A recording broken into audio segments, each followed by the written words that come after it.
Oi! Hello. On a Monday. On a Monday, yes. Fucking weird, man. Got Monday energy. Yeah, we got some. I don't know, bro. Yeah, I don't know the difference between like Monday and Sunday energy. You know, Monday's coming up. It sucks. And then you got Monday energy, but at least like it's the end of Monday. You know what I mean? So at least for me, it's 8:00 right now. So that's cool. How's everybody doing?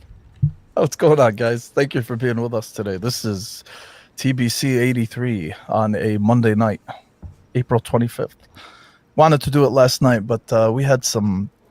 I couldn't make it. I was the boys were about to actually do it themselves, but there was just I mean, Halo talk. I have to be here, man. You might end up disliking me. After, yeah. We had a last minute audible, and we were like, we did. Mo's just got too much to say that we can't let him. I know. We can't let him just shout into the void. The whole day I was telling my wife yesterday. I'm like, God, I wanted to make the show because this was before we decided. I'm like, man, how am I gonna miss this?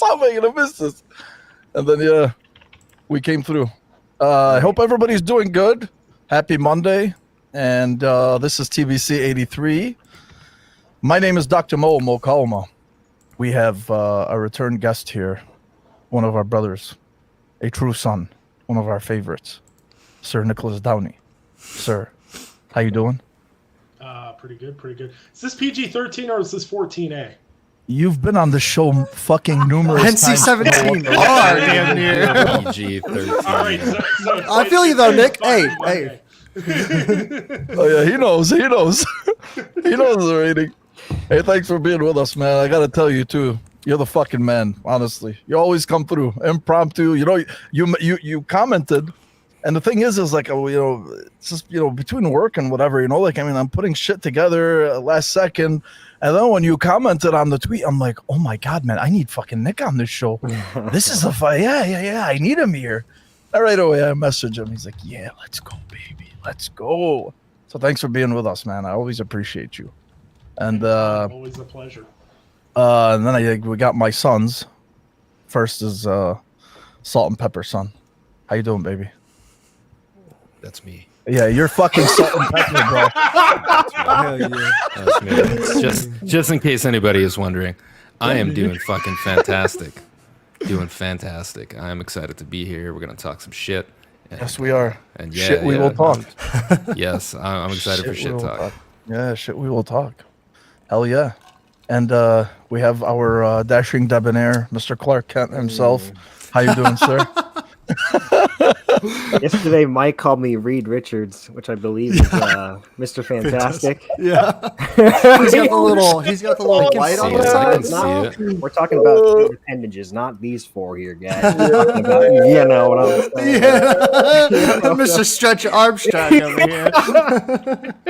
It's good to be back, guys. We had a week off and we played what did we do? Fortnite last weekend, right? And that was fun. And that's got that dope.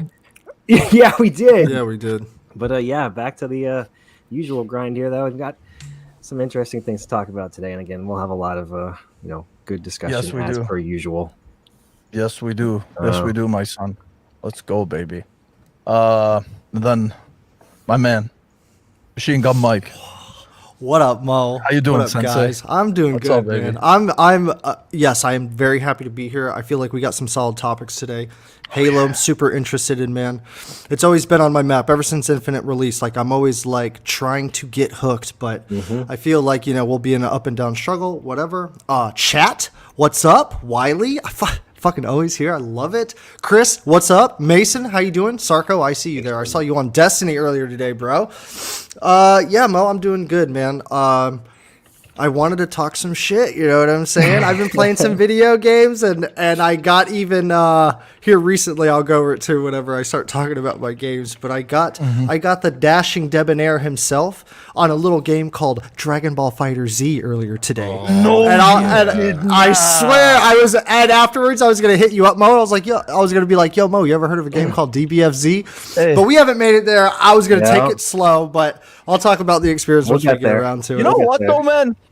this fucker would actually be really good at these fighting games because he's got really good reflexes. You know what I mean? So, and plus he's just one. You know what Jordan reminds me of, man?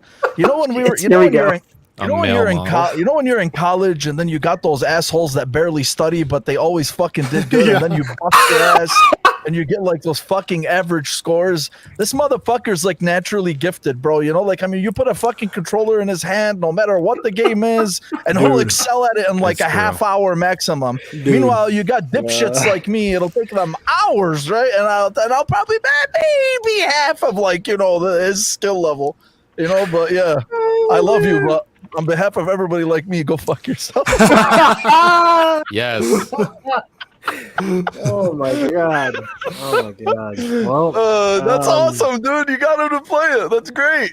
Yeah. Shit, that's awesome. Good shit, man. That's awesome. Good. Oh yeah, Dash is here too. What's up, Dash? Yeah, Dash, my son. Shalashashka himself. Yeah. Yeah. Let's go, bro. Let me start off with what we've been playing. I think we all got a lot to talk about. Nick, I'll start with you, man. What have you been playing? I know you've had the runs and you know you've been sick recently, but have you snuck any? Have you snuck any gaming? When you weren't shitting, Get the mic closer to your face, Nick. I think it's a little bit far. To give you an idea of how hooked on Elden Ring I am, I was literally I was puking from like 1 o'clock in the morning till 8 o'clock in the morning. I went to bed for like 4 hours. I got up, I played Elden Ring. I went back to bed. I slept for another 8 hours. I woke up, I played Elden Ring. I went back to bed. This is the circle of my life right now. Yes. There are games I play for coverage, and then there is Elden Ring. That is it. And that's like, I got the death blade. You know, hey, you should put that as like some sort of like tagline. You know, there are games I play for coverage, and then there is Elden Ring. Like, it's perfect, seriously. Bro. Listen. The wildest thing about Elden Ring, and the wildest thing about Elden Ring that will forever be to the end of time for me, is I hated Souls games before this game. Me too. All these guys here. I was one of those people. Like, I'd see a Souls game drop, I'd go, nerds, jeez.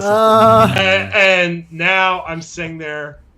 I literally spent I legitimately for 2 nights got home from work, you know, had dinner with my family, put my kids to bed, did all that kind of thing, and then would sit down for 2 hours and smash my face off those gargoyles. Yes. Get uncontrollably angry, go pound a beer, go to bed. And then I did that for like 2 nights in a row. And then when I beat them, tell me how gratifying that was, man. Oh my god, it was so gratifying. Like, it was like 15 and high. No, okay, I'm not going into that story. But anyways, it was one of the most gratifying moments I've had in a game. When that last gargoyle fell, I was just like, awesome, I never have to see you guys again. And then 30 minutes later, I found a random one on the map, and I almost lost my mind. Bring on the next ass whooping. At least it wasn't 2 of them, man. Alone, I could take it. Yeah. One, I could always take it. Like, especially after the first one, right outside the bestial sanctum. Yep. You know, like that motherfucker, like turned me from a boy into a man. I'm telling you, like he really did. But I'm tired of everything in this game turning me from a boy to a man. I've gone from boy to man about 24 damn times in this game. Me too, bro. I'm on Fire Giant right now, and that's nice. I'm not there yet. I'm not there. Been a blast. I am in mountaintops. I actually reached the castle where the 2 black lions are in there as soon as you walk in. That's where I'm at right now. Like, I'm at the Grace right outside that castle. So I've got to figure out some way. I've got to figure out some way of putting into words what I love about this game in a world and make it concise. Because I've got like a 9,000 word essay I've written about the world of Elden Ring, but ain't nobody gonna read a 9,000 word essay about the world of Elden Ring. So I got to concise that down. But that's all I'm playing that I can talk about. And honestly, it's the best. That's awesome, dude. But Nick, they would listen to it, bro. They might not read it, but they will listen to it. I'll read it. A little bit of audacity, bro. I'll read it off. Yeah, Mo's got a stellar voiceover, bro. Mo would fucking kill in voiceovers, man. Shit, I do. Hell yeah. Kevin, my son, what have you been playing, baby? Shit, man, we've been rolling through Fortnite, just wrecking Yes, bitches. we have. Yeah, man, I was like, yo, Fortnite's all right without building, and then I'm like, oh, that battle pass, I might as well get that shit because I'm already playing it, and then I'm like, well, I might as well join the fucking subscription service and get that. So now I'm balls deep in Fortnite, and that's basically all I've been playing. I Yes. did finish Alan Wake and all the DLCs on my PS5, and that is just a fucking amazing game. But I still think that original campaign is probably the best. So I'm really anxious to see what they do with Alan Wake 2. And I have to still play the Skywalker Saga. I think I'm going to roll that a little bit tonight if I have some time after the podcast, but I might just play Fortnite again. But yeah, that's it, man. It's been kind of slow. I have a bunch of shit on the backlog that I need to get through. Ghostwire Tokyo, fucking Horizon, Forbidden West. I think those are all going to be finished during the summer, though. So I'm not rushing. It's all You're good. not Russian? But yeah. I'm not Russian or Ukrainian, actually. I'm not. I'm not either. I'm just a generic white guy. Yeah, that's me. Well, I mean, you are Portuguese. I am Portuguese. Yeah, I'm 100% Portuguese. Yeah, so I was an anchor baby. technically not. True white. story. I was an anchor baby. My parents just dropped me here, and there was their way to citizenship. So YOLO. You were the my key, parents baby. I was You were the the key. anchor. You were the chosen one, my son. My son, you were the chosen one. That's awesome, dude. Good shit. And Clark, what have you been playing, bro? Clark. Dude, People I are just gonna wanted think his name's to. Clark. I know, right? Clark Kent, name tags. whatever. Reed Richards. Goku. I wanted to. Just I mean, at segue least off they're all that. good-looking characters, bro. Yeah, I mean, so- yeah, of course. If not, now they are. Fuck. Yes. I just wanted to say that Fortnite has been, again, it's been a kind of a revival for me personally, and as someone that I thought I was done with battle royales, especially after so much time into Apex Legends. But when I play with you guys, ultimately, like I said, I was telling my buddies, I almost treat it as just kind of like an interactive lobby just to chat because it's so casual, and I mean it in the nicest way possible. It's just very chill. Every now and then it gets a little bit sweaty, but otherwise it's just fun. We just sit, and I'm still really bummed that you missed out on the sea shanty emote. yeah, dude. It'll come back. It'll come back. That's the funniest thing ever. Just hearing the three of us harmonize as we're just beating our tambourine in a circle. Yeah, the way that they do Fortnite now, like you said, it's like 90% casual, 10% sweat. You know, because you can just do your fucking quests. Level up your battle pass, and it only really gets intense, like 10 people left, 10 groups left, or whatever. Yeah. Correct. So. But yeah, beyond that, I since we've last done a show, I did beat and complete Metal Gear Rising: Revengeance. Yes, which you is a fucking friggin' wild did. ass game. And it's a lot shorter than I had anticipated. My playtime, it doesn't count like your. I read it doesn't count like your deaths or the cutscenes, but my playtime was like under 4 hours. But Oh wow, really? yeah, but like So real, maybe like for real, I 6? would say that yes, I would say it's closer to like 5 to 6 hours. Mm-hmm. Yeah, man. Rules of Nature. Am I right, Mike? Am I right? Rules of nature.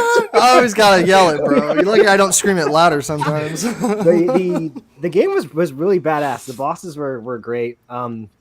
I honestly couldn't tell you anything about the story, but Nano machines, son. yeah, Senator That's all you Armstrong, gotta know, bro. Senator Armstrong, man, he's gonna make America great again. College ball, baby. That was visionary, baby. Hey, Wiley in the wild. chat says It's beating our tambourines together is an innuendo. Well, of course, he'd be the first person to see that. Hey, we do what we do, all right? We roll the way we roll. Yes. There God once damn was it. a. Yeah, squad who ready up, best to find. Okay, anyways, I just beat. I think I'm on chapter 8 in DMC 5 as well. Mike, I just kind of figure I'm about to take over as Dante. I think I'm. So now I know the big boss's name is Urizen, and Nero got his ass beat. Mr. Deadweight got his ass beat? Mr. God Deadweight damn. got his ass beat. But I also fired up last night Borderlands 3 with Pompa, and he and I wrapped up the Sir Hammerlock and Wainsworth Jacobs, or whatever his name is, Wentworth. I don't know. We finished the HP Lovecraft DLC, and again, that's another game where you can just literally just go through the missions, not really have a care of what you're doing, but just have a good time and you're just chatting. And we cleared that up. But I really want to play Wonderlands with you guys. Yeah. Yes. You need to finish Elden Ring and finish Fortnite? Yeah, Finish the Battle yeah, Pass finish in Fortnite? And last but I'll say, yeah, Mike was right. He's like last night, I shouldn't say last night, but over the past couple of months, he's been like, "Hey Jordan, you want to download DBZ?" Hey Jordan, you like fighting games? Hey Jordan, he always been nudging me Forcefully, nonstop. not even funny. Like sometimes probably uncomfortable. Yeah, and so I said, "Fuck it, Attaboy. it's only 7 gigs to download. It's on Game Pass, free with Game Pass." And Mo? He actually did a pretty good tutorial. The game is a mess in terms of UI design. It's terrible. But Mike is like getting in the lobby with me, and then he's literally like in the speakers like saying, "This is what this button does, and this is how this combo works." And I'm not really a fan of fighting games. Though I was telling the last one that I really sunk my teeth into, and in a casual sense, was Injustice 2. Some reasons there's just something about the button inputs and the combos that never really click with me. Like I really get lost. I lose track of what the hell I just did. Like if I did a sequence in my mind, I'm like, now what do I do? My mind does not compute that way. But this game is accessible in the sense that you can just do like a simple 4-button press and your character does some crazy animation, and it's really satisfying. Like Mike blew me off of the planet or whatever was happening, and it's like destruction and this is big giant explosion, and all the flourishing is really freaking cool. And I think that would be kind of an interesting game for all of us to just kind of just do a quick little pick up and play kind of matches, because it is, again, the matches are really short, but you do get that satisfaction. And I know you guys love DBZ, and yes, we do. Yeah, Mike got me on it, so that's good job, awesome, Mike. dude. That's great. Good shit. Nick, any fighting games up your alley or no? Yeah, I know. I know. Yeah. Bro, my experience with it in fighting games was about 8 years old, going over to a buddy's house and playing Street Fighter, and him whooping my butt once, and me going, "Well, I could do that to you in real life," and then whooping his ass. So, honestly, that's my experience with fighting games. That was it, man. I think the last fighting game I actually tried to get into was when Mortal Kombat got rebooted. Like back in the 360 PS3 days. With Kratos, Mo? No, that was 9, I think, or something. No, like the reboot. Like it was just called Mortal Kombat. Yeah. Actually, now that you say that, yeah, I did play Mortal Kombat X 10. Okay. Yeah, we're now 11. I played the story mode. The story mode was cool. That one was cool, man. That's Mortal all it takes Kombat usually. Yeah, the Mortal Kombat reboot was actually pretty cool. It got a really high points for its story. That's why I wanted to play it. And I remember I was trying to like really learn Noob Saibot. Man, I love Noob Saibot. I've always liked Noob Saibot. He was a bad motherfucker in that game too, man. Yeah, but then like that whole thing that Jordan is talking about, it's just all the button inputs and whatever, and I'm like, it just gives me anxiety, bro. I couldn't do it. Yeah. Oh man. Just dropping in to shout you all. Can't hang around. Really busy this morning. Hope you all keeping well. You too, Brian. Thanks for popping in, buddy. I hope you have a great night across the pond, my friend. Yeah, that's cool, man. That's awesome.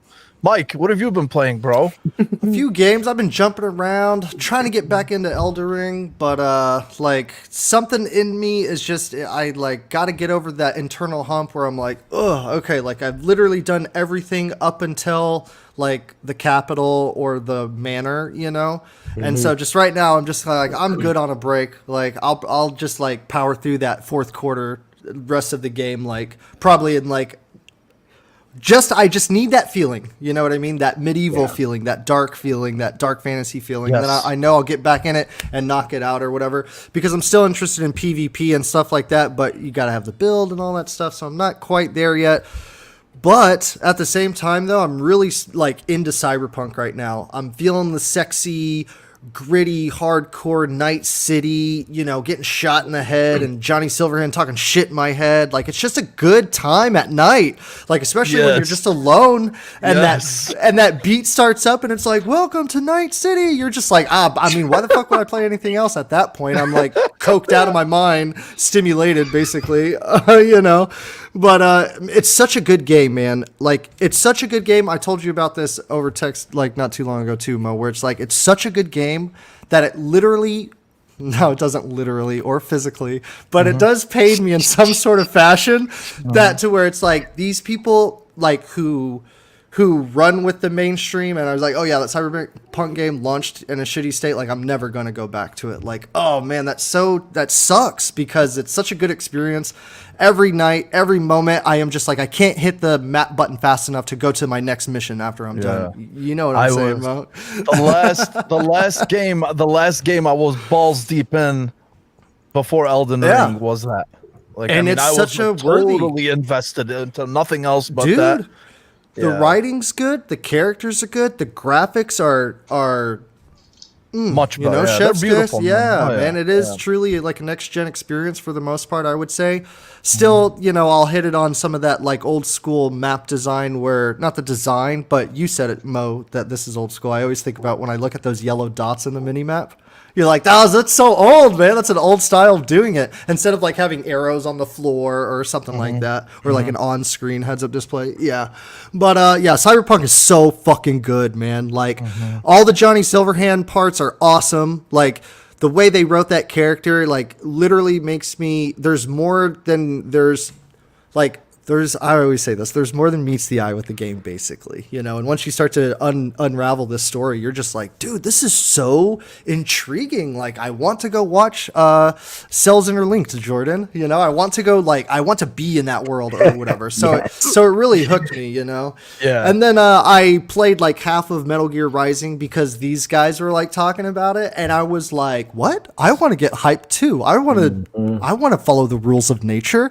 And I played half of that game. And I was just like, yo, bro, if that game was redone and like maybe some like tweaks here and there on some mechanics, like, dude, that shit would rival Devil May Cry in terms of action games. But holy smokes, man, I feel like it still holds up for a 2013 game.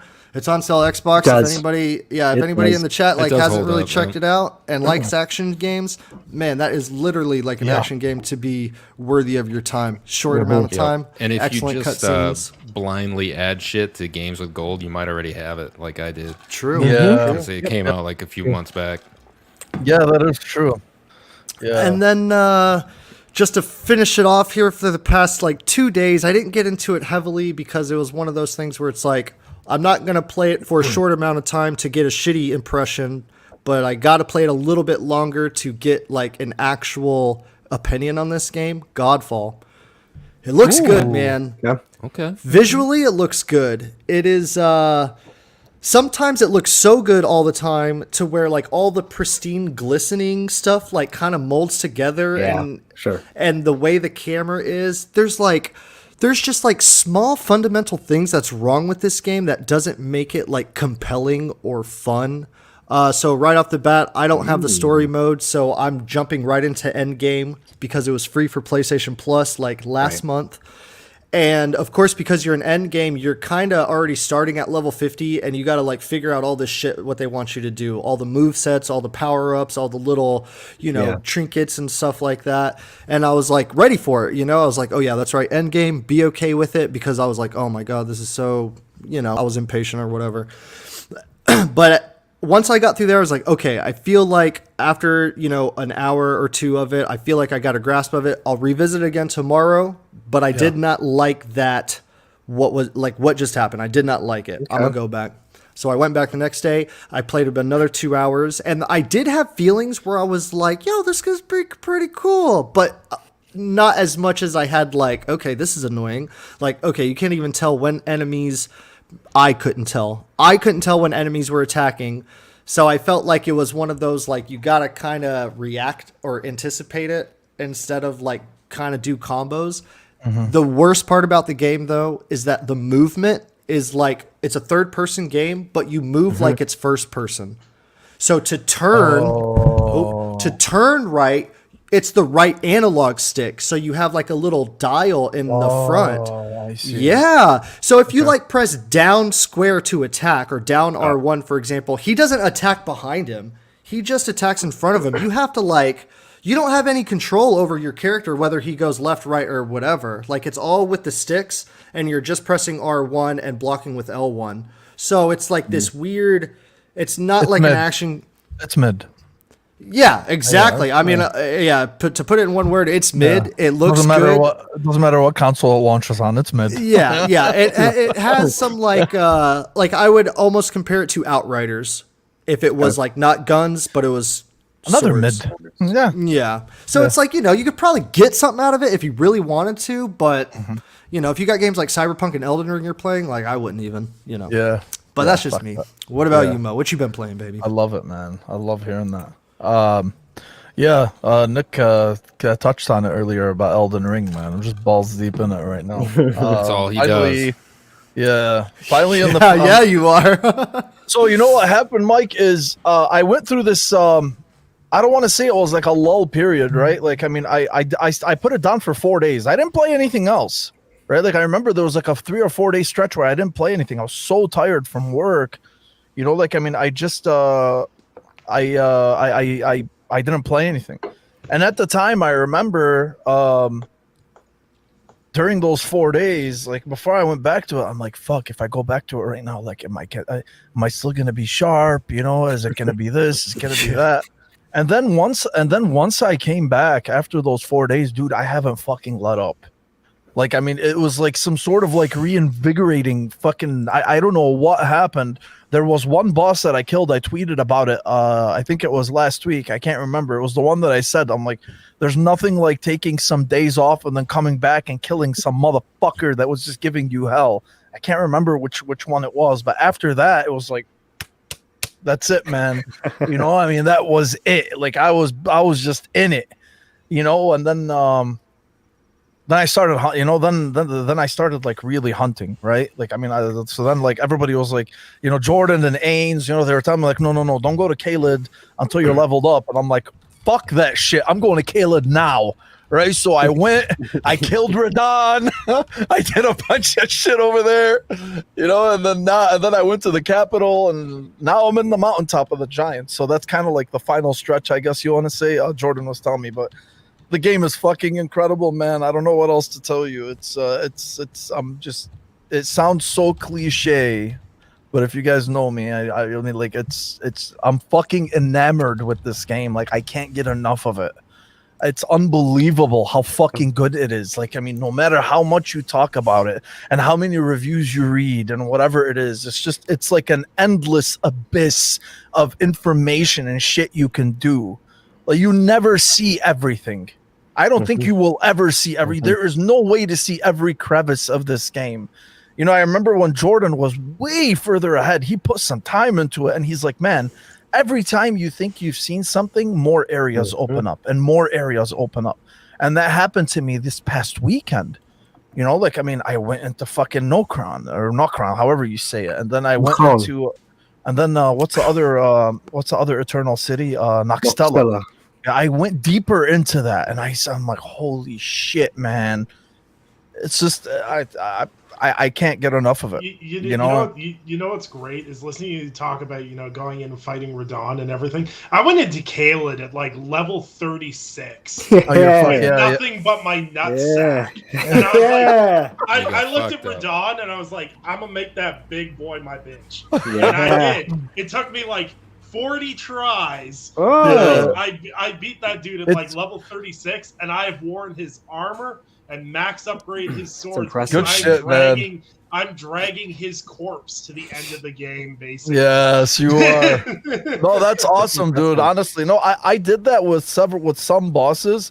Like I was very adventurous with the Everjail bosses. Like I mean, I was like level 15 or 20, and I had already killed 3 Everjail bosses. They had the Bloodhound, and the one in the Weeping Willows or the Weeping Peninsula, and then the one the fucking.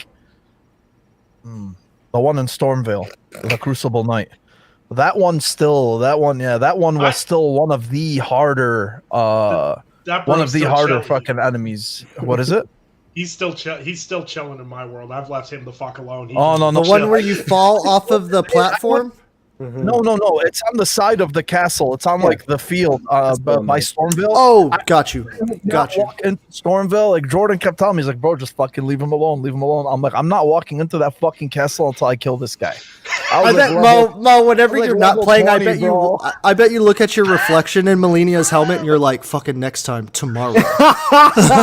See, Yes. I started realizing that I may have played the game a little backwards because I'm like level 146 and I just went into the capital. Oh, and wow. I was like, Holy shit. I yeah. rolled in and I was like, oh look, it's Margit. I smack him like 3 times. I take 3/4 of his health. I'm like, I think I may have done some things backwards. Oh, But I'm fucking enjoying it Margit now. out there in the field. That's the great thing about it, right? That's the great thing about it is You can There's do always a whatever new you game want. plus, baby. fucking play it however you Oh, dude, want. That's the yeah. crazy thing. Yeah, I will say I beat the game twice in New Game Plus. Like I said, I stomped through every single enemy. Yeah, I remember you saying that. Yeah. Not to the very end of it was it like, here's the difficulty, but yeah, once you hit that, like once you start hitting 100, it starts becoming like I wouldn't say a cakewalk, but it gets significantly easier. Yeah, because every big hit that you land, like when it's so satisfying when you see a good chunk. The yellow, just, like, yeah. come up with Yeah, a bar yeah, of bosses, yeah. you're like, yeah, I'll fucking leveled up, bro. Yeah. It's But so what about- satisfying. man. But what about that panic when you're in an area you don't know about and you run up to a boss and you smack it in the health bar? It's like, and you're like, uh-oh. Yeah. Hey, that Like, actually oh, Yeah, like, shit. okay, Roger, I know where exactly that how my actually headspace happened is. yesterday. It's so fucking weird. Yesterday in the mountaintops of the Giants, there was regular NPCs, man, like regular enemies or field enemies. I walk up to one of them. I'm like, let me kill these 2 motherfuckers, right? And like, I they had a small health bar, and I fucking and I just smashed one of them, and it was like, I took off maybe like 1/10 of his health, and I'm like, what the fuck is this, bro? What is this shit? And these guys were aggressive, man. I ran away from them. Fuck. I got on torrent and I just took off. But yeah, man, so anyway, yeah, I could talk about Elden Ring all night, but it's so special. And then Nick, I finished Ronnie's quest yesterday. I don't know if you did Ronnie's quest, bro. I just finished it like that. I finished that probably about 2 days ago. It's so fucking amazing, bro. It's just it's incredible. Fuck the Lake of Rot though. Fuck that Lake Did of you find Rot. the boss in the middle of it, or did you manage to snake your way past that? The moss in the middle? Yeah. Oh, no, I killed him. The boss in the middle, I killed him. Oh no, I went around. Oh no. Well, here's the thing. Well, but because I went through, because I didn't know initially, right? Like, I mean, you see the temple, but I thought it was like a preset path that you have to go, like based on like the levers that you push. So they took me that way, and then after I killed him, you know, and then like I like went back to the round table and whatever. Then I came back, and then I'm like, oh, there's one more lever I didn't push, or I don't know how I missed it. So I pushed it. And then it brought up the stone tablets from the lake next to the temple. I'm like, motherfucker, I could have just done this from the beginning. Bro, Instead, I went all the way that way. I went to the left. No. You know what I did? I sat there. I was like, I've got 12 Estus flasks and a big health bar. I just ran through that lake. I just motored. Yeah. No, I did. And then Stone cold. and then even when you get into the temple, you don't have to fight any of those enemies, bro. Oh my god, it was so funny. Hey, so there's a smaller temple as soon as you get in there, okay? And then there's like this weapon that you pick up. It's called like the Scorpion Sting. It's like a little dagger. What did I think it was? I thought it was like something that's given to you that's special, right? Kind of like the serpent sword when you fought Rykard. So I fucking equipped this thing and I walked into that boss fight. I walk into that boss fight and I start hitting it, and all of a sudden, like, it's taking off like fucking millimeters. I'm like, oh, I messed up. But so I just stood there. I'm like, just kill me, man. I'm not gonna waste any more time right now. Yeah, I learned the hard way. That shit was funny, man. But yeah, Elden Ring, fucking amazing. I love it. All right, let's get into it, boys. We got some shit to talk about. First, let me go to mention it. Really, I mean, I don't know how newsworthy it is, but Witcher 3, their new gen release, it was delayed again by CD Projekt Red. They said they're bringing development in house. I thought that's what it was the whole time, but apparently they want to complete it in house, so it sounds like they don't want to rely, I guess, on outside work or contractor work, because it said initially the PS5 and Series X editions were being developed externally by Saber Interactive, but didn't they buy Saber, or am I wrong? No, Saber's owned by Embracer Group. Oh, is it? Okay. Oh, wow. All right. So then, let me see. Witcher 3's new gen release was originally scheduled for this year, but in October it was delayed to the second quarter of 2022, and now it's pushed even more. So, there's people like me who have never played The Witcher 3. You know what I mean? And I didn't, man. I know. And now that I played Elden Ring, now I know, like, this is a game, like, I can at least tackle. No, I try to figure out I thought your cyberpunk hype was from the fact you were a Witcher fan. Oh, no. Right? No, Mo's play Elden Ring all the way through. He's like, I'll play any fucking game there is to play. Bring it. Yo, this guy's mind is blown right now. No. I did not play The Witcher 3. I did not. Okay, My hype for this is how you know how much I love this game. It wasn't fucking premeditated off like this love for CD Projekt Red. I was really invested into it. I love the game. That's all it was. It was your love for Judy. Yeah, that's really all it is. And there's no Judy in The Witcher 3, so it's a shit game. Don't play it. Yeah, that's true. Yeah, I know. Yeah. And the combat sucks. Hey, but you know what? Those series, but Such a mid game. Oh man, I wish Ian's over here. But anyway, yeah. So, yeah. Anyway, I don't know. How much we can say about it, but whatever. I guess you could just go the cliche route and just say, let them take their time, blah blah blah. And I'm glad they're doing this. It's just an upgrade. Yeah, but at the same time, call it a fucking new chapter for CD Projekt Red after the debacle they had. Call it whatever the fuck you want, right? At least now they have the balls to come out and to say, hey, we're going to push this indefinitely, and when it's ready, we're going to release it, because that's how it should be. So at least, go ahead. Sorry. It's also worth noting, too, the reason this was pulled back internally is that Saber Interactive, that was handling this specifically, that did the Nintendo Switch Witcher ports, is the Russian branch of Saber Interactive. And that's why this port was pulled back in internally, is because they did not want to be being handled by the Russian studio of Saber Interactive. That's who did all the CD Projekt Red's porting. For Nintendo Switch and everything else. So why give it to a car garage when you can fix it yourself, right? Well, they did a pretty good job. It's political based, because the thing is, the Saber Interactive's Russian studio is actually one of the most talented porting studios in Eastern Europe. Oh. But there's political motivations behind that, which I'm saying. Yeah, so. I don't agree with that. I think that's whatever, but that's another topic. But anyway, if they're doing it themselves, if they're gonna do it themselves, then by all means, man, fuck, they're the fathers of the game, so I might as well. Anyway, yeah, that's all I got on it. We'll see what when it comes. The next good topic that we do have is God of War. I don't want to get into the God of War was making its rounds in the community because of Sir David Jaffe, because he said basically, he started this whole conversation about it being, because it looked like it was more of the same, that it was really, it can pass off as DLC. I don't know what to even. Sorry. I don't know what to even say about that, man. It's Jaffe himself has some good takes, I said some. He does have some good takes, and because he was neck deep in the industry, he knows how shit works. He says, he says a lot. He puts his foot in his mouth a lot, but he tells us a lot of things that he got to see and experience, which is cool, right?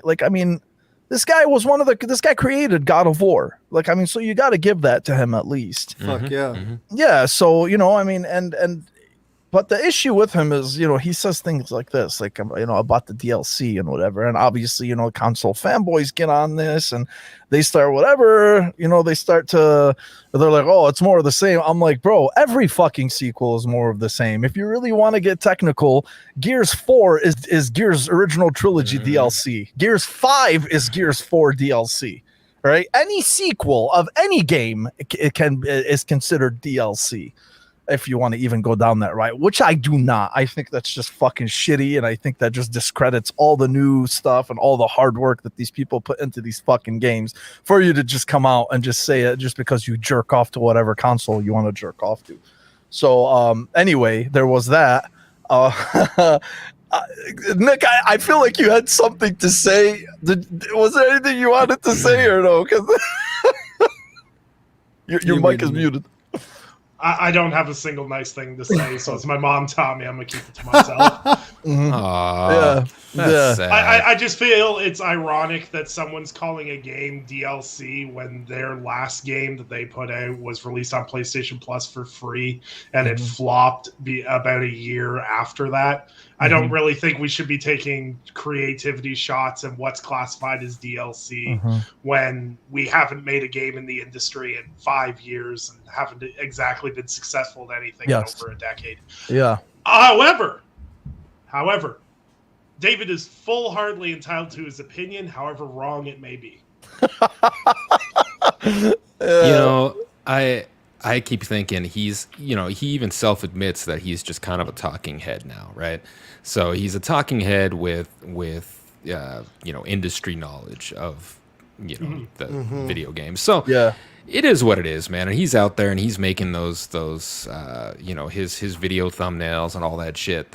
He wants the clicks, right? He wants that clickbait. And I think he just tried to double down and people got pissed. And what's hilarious is, he went on a couple shows, and in one of the shows, one of the people in chat called his career like a DLC.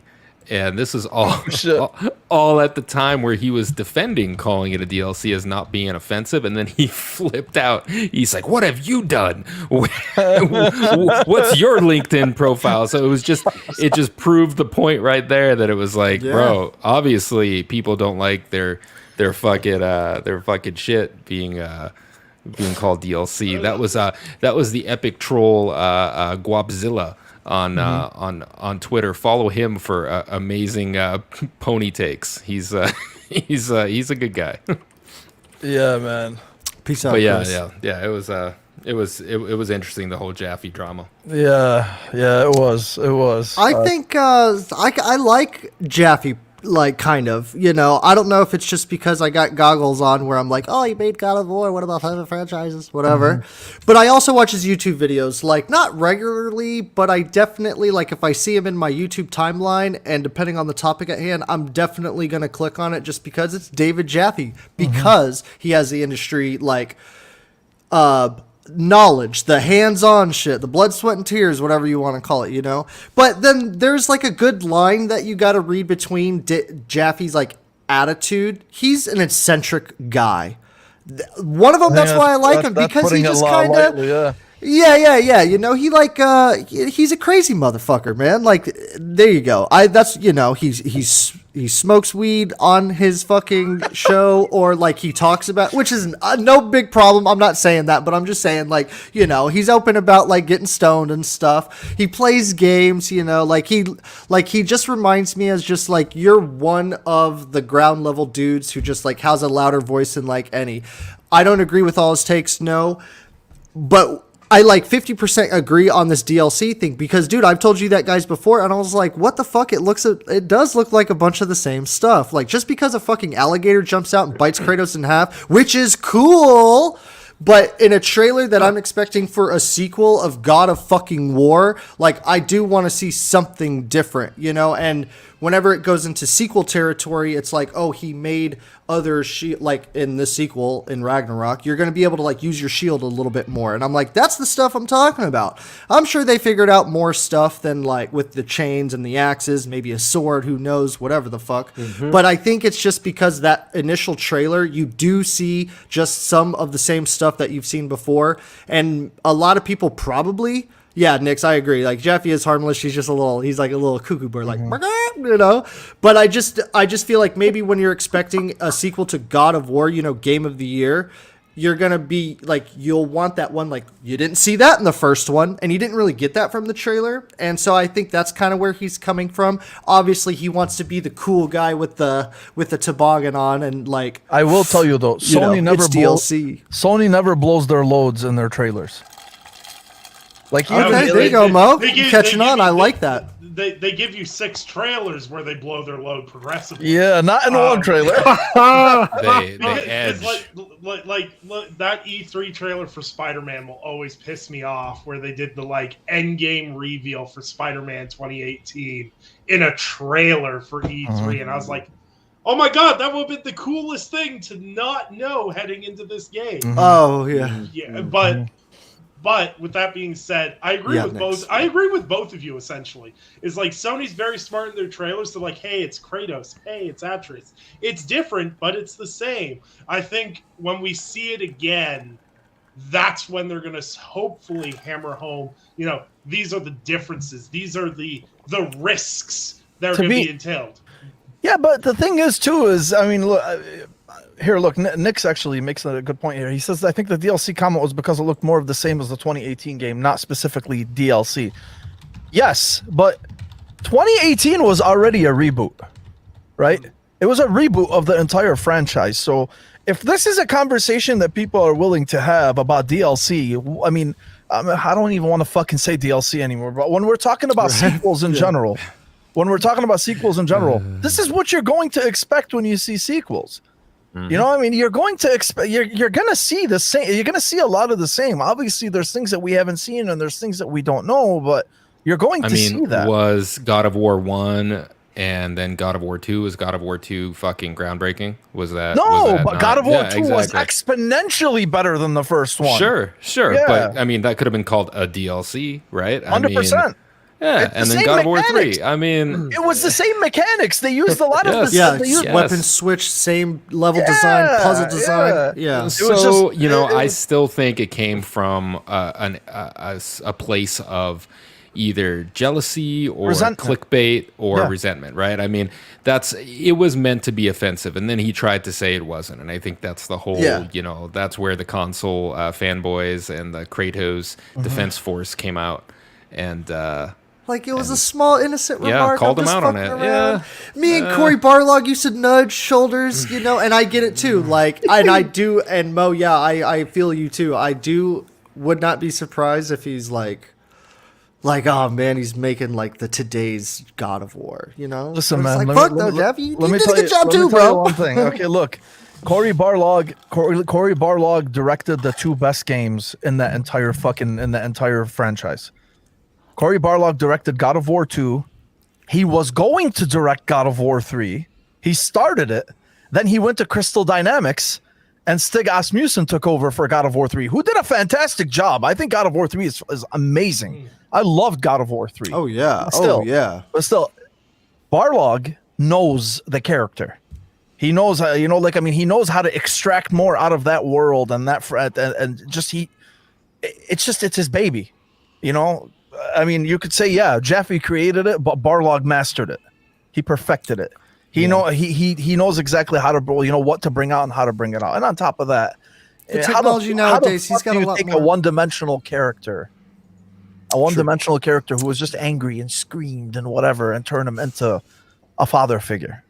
And they managed to do it. So, yeah, man, it's. Maybe Kevin's right. I do think Kevin's right. There's something there. That prompted him. I think so. 100%. I think so. Imagine, the skill that it took is the equivalent of taking Sylvester Stallone in all the Rambos and making him a loving father, but yet still kick ass in his a new movie, right? I mean, it took a lot for them to do that. So yeah, man, I definitely think he's a little jealous. Yeah. And just in I mean, case how if you could guys you don't not know, be? that's exactly the last Rambo movie. That's what Is it? happens. Yeah, he is like Is a it father like Daddy figure to Daycare? like. Yeah, he's like a father figure to some girl. She gets But caught was up it in, good? in the, I didn't watch No. it, but I Okay, heard it was probably not. gruesome. It wasn't good. Yeah. It wasn't Yeah. good. So, Jordan, my son, you got anything to say about this, bro? You've been quiet, man. No, I really don't. The biggest thing that I could probably say is like it's if everyone's barometer in terms of saying this is an expansion is basically just how it looks. Again, that's a really low bar to say that's Right. DLC, Yeah. because you think Right. about everyone kind of went up in arms with Horizon when they look at Aloy's animation when she goes down the zip line. It's the same thing as the first game, and Oh yeah, Oh, you remember that shit? yeah. So but she again, can float, my guy. She's Right. got a parachute now. So again, if I was just to speculate anything, the biggest thing that they wanted to show in that trailer is basically just the narrative stuff. Because for me personally, that was the strongest thing about that game was the narrative elements. That's what I care about the most. The gameplay was fun and everything, and even to Nick's point too. Like I said, they'll probably have to they will gradually show, what new flavor they're going to add to Ragnarok that makes it stand out on its own, which it will stand out on its own regardless of how it looks. But that's really all I have to say. Like I said, it seems like it just became a small little nudge I got, again, just so happens with social media, all the trivial and frivolous stuff. yeah. The Frivolous, dumbest shit. this is social media these days. The frivolous becomes important to us. It's true. It's true. But they perpetuate it, right? I mean, Yes. he's the one that's like, oh yeah, sure, I'll go on your show. If it was ignored, it would have just blown over, but Exactly. it's for the clicks. Bad Yeah. news is still news, right? I mean, Yes. any attention is attention. Yeah. So yeah, that's just the world Very we live true. in. But Yes. Elon Musk is going to Elon fix Musk, it all. you just read my mind. I know, Elon I read Musk your mind. is I gonna saw fix you. it He's all, going to Kev. fix all the Shit. things. We spoke about it the other day too, Mike. We got to get rid of the bots. We got to get rid of all this bullshit Yeah. that's going viral. This is Not on my watch. Shit. Well, yeah. So while we're on topic, really quick. So, Bruno Velasquez, who's basically the art god at Sony Santa Monica. Okay. If you don't follow Bruno Velasquez on Twitter, you're really missing out because he's one of the most talented artists I've ever seen. The shit that he draws, and dude, like I have the one of Samus that he made, Samus Aran. It's one of the greatest depictions of Samus I've ever seen. It's just the most beautiful suit. Fuck, he's so good. Anyway, he confirmed it's coming 2022. We've never had a confirmation. There was no confirmation. A lot of people thought like, oh, it's already April, pushing into May, and this was the other day on its 4-year anniversary. But yeah, he confirmed that it is coming in 2022. So this is gonna be great, man. I don't know if it's gonna come in the fall. At the same time as a game like a little game called Starfield. I have no idea what the fuck is gonna happen, but it's gonna be interesting, baby. It's gonna be fun. All right. Now we're almost an hour into the show. I think it's time to get into the. I think it's time The to meat get and into potatoes. The meat and potatoes. Yes. We're gonna dedicate an hour or however long this conversation goes to Halo Infinite. Guys, we're gonna talk about Halo Infinite. Yeah. Now, to preamble this conversation, everybody knows I love Halo, clearly. Okay. This arm right here. All right. Everybody knows. I don't need to say it. I don't need to introduce it. I've defended 343 a lot over the past since the original delay. I have maintained that position. That they're very talented, and I still believe it. I still believe the studio is very talented. But we're getting to a point now where, initially I was looking at it, I'm like, man, why are people being such fucking babies? Just give it time. Give it time. Give it time. Right? So we waited a year. Game came out. I loved the campaign. I reviewed it. I still think it was fucking phenomenal. Nick, I remember you played the campaign as well before release, and you loved it as much as I did.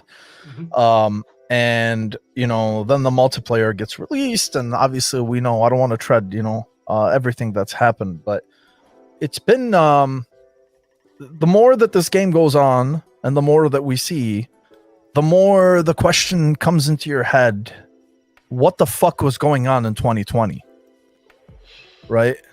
What was happening in 2020? If all this that's been happening since the original delay is still happening now, what is happening in that studio? What is happening with that management? You know what I mean? And without trying to sound insensitive, I don't like their manipulation in every blog post that they release for the game, right? Because look, I am the type, and I stick to this. Game developers are not martyrs. I think we need to stop acting like game developers are martyrs. I feel bad for them for the harassment that they receive from the fucking morons on social media, but I still believe this is a job like every other fucking job, right? So, and I think we just put more emphasis on it because we live in this world. We're all about gaming. We're in the gaming Twitter space. So this is mostly what we see. This is mostly what we're knee deep in. So, you just develop this notion, like it's like your brain is just geared because your head is in gaming to automatically, always defend them and always defend everything that they do or whatever it is. But the point I'm trying to make is every time they release an update for this game, first we had promises that every season was going to be 3 months. Then season 1 was pushed to 6 months. Campaign co-op wasn't available. Forge wasn't available. We barely had we had no meat on the bone. Gameplay's phenomenal. Everybody agrees on that. It's the best playing Halo by far. I think personally, it's the best feeling first-person shooter I've played in a long time, in terms of mechanics. But, then every time they tell us anything new, right away they inject priority 0. Kevin, I know you're going to touch on this too, because you and I are on the same fucking page with this, right? Priority 0. Hey guys, we're updating the game, but priority 0. Priority 0. Don't forget. Fucking mentioned like 2 or 3 times in every blog post. That to me is manipulation. Why? Because automatically right away, you're taking the reader's attention to the health of the game developers, right? Like that way, no matter what they say or no matter what they do, oh, it's okay. No. As long as they're okay, as long as they're going to their work 9 to 4, and they're mentally okay. Oh no, everything is fine, right? But at the end of the day, they're still making video games, right? They're making video games. This studio works for Microsoft, the richest company in the world. They have amazing amenities. They have endless resources. Okay, no one is dying in there. No one is sitting in a jail cell with fucking shackles on their wrists. You know what I'm saying? And for this to just always come up, it's such a fucking crutch, and it's hurting the game itself, because all you're doing right now is just giving us crumbs, like little crumbs, and you are testing the biggest fans of your franchise. You're testing the patience, and and you've gotten there. Forget testing the patience. You've broken that fucking patience. Like you've crossed that wall. Come on, man. People like Pat, Jordan, Pat. Even Pat's fucking sick of it. Mm-hmm. You know what I'm saying? And now, like you're telling me, so all of a sudden you get from there. And by the way, just to kind of like wrap all this, because I want to move on to these guys as well. Why I was talking about martyrs or 9 to 5 or whatever. No, I don't think any person should be overworked. Just to say this, I don't think any person should be overworked. I don't think it's necessary. I don't think it needs to happen. Okay? But it happens. In every fucking industry, it happens. Okay? There are people who leave their families at night as a sacrifice and they work their jobs. Is it shitty? Yes, it is. Are they overworked? Yes, they are. All right, but they don't get the fucking attention. They don't get priority 0. They put their fucking heads down and they work, right? Why is From Software co-developing Elden Ring and Sekiro, 2 fucking phenomenal games in the past decade? Why are they able to do this? 2 games at the same time in one studio. And you're telling me 343, one of the richest studios in the world, can't get together a fucking plan for Halo? You know, like, I mean, they are literally shitting on like, this is a flagship, and we keep saying it over and over. This is a flagship. This is Microsoft's flagship. This is a pillar in gaming. This is Halo. Whether you're I mean, maybe like the tweeners right now, you know, the 15-year-olds or the 20-year-olds may not understand the significance of it, but still, no Halo, no Xbox. So if you're an Xbox fan, it's because of Halo that it's still around to this day. At least, like, this is what carried it initially. So, I mean, it's synonymous, you know? I mean, this is, like, big. And at the same time, like, I can't help but feel like they're just kind of going with the motions. They're still trying to figure it out. The talent is there. You created something that feels great and it looks great, but there's just no direction in terms of what you want to do. How is there no fucking direction? You delayed it a year. Season 1 went 6 months. And now you're telling us season 2 is going 6 months. We're going to have 2 seasons in 1 year. And then you're feeding us 2 fucking maps or 3 maps or whatever it is after making us wait this long. Where is your direction? What are you guys doing here? What the fuck is going on? It's driving me nuts, man. I'm telling you, it's fucking driving me nuts, and I can't help it. Like, I stopped myself so many times since it launched. I'm like, it's okay. This is Halo. You know, like, I've had conversations with some people. They're like, bro, it's okay to criticize them. I'm like, yeah, I know it's okay to criticize them, but still, the talent is there. I know that the studio loves this game, and I know that they have something. But it seems like the more time that goes on, the more they're just dawdling. Like, they're just fucking buying themselves time. They keep buying themselves time. And get the fuck out of here with this priority 0, man. Man the fuck up, ball up and fucking get to work, man. Jesus Christ. I put enough fucking money. I pay enough money. I want to see shit. I want to see it. There you go, motherfucker. Fuck that, man. I don't give a shit. Yeah. You know, like, every fucking job has a demand. Every job has a demand.